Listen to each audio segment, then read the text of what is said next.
Welcome to our channel. Today we how to disable Azure Service Bus queues, detailed guide step by step clearly. To disable an Azure Service Bus queue, start by logging into your Azure portal. Navigate to the Service Bus section in the portal. Select the specific Service Bus namespace where your queue is located. Once inside the namespace, click on Queues from the left-hand menu. You will see a list of all queues within that namespace.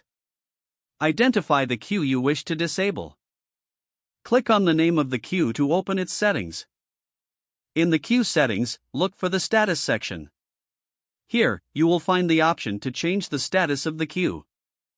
Click on the drop-down menu next to Status. Select Disabled from the available options.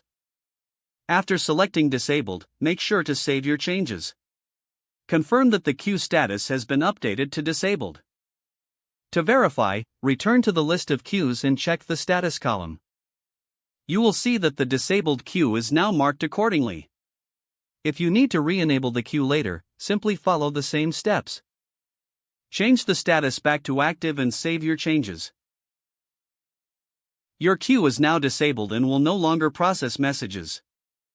This process ensures that no new messages can be sent or received until you choose to enable the queue again.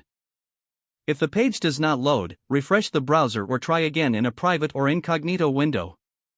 Make sure you are using the correct email address, then retype it carefully to avoid small typos.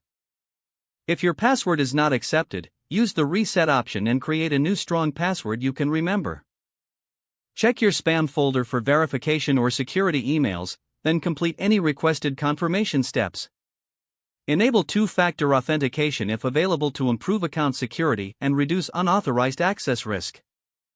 After signing in, review your profile details so your contact information and settings are accurate. If you see an error message, note it down and try again after restarting your device and internet connection. Log out when you finish, especially on shared devices, to keep your account and payment information secure.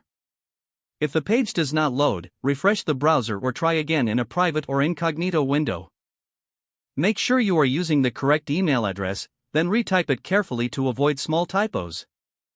Don't forget to like this video and subscribe to our channel for more step-by-step tech guides.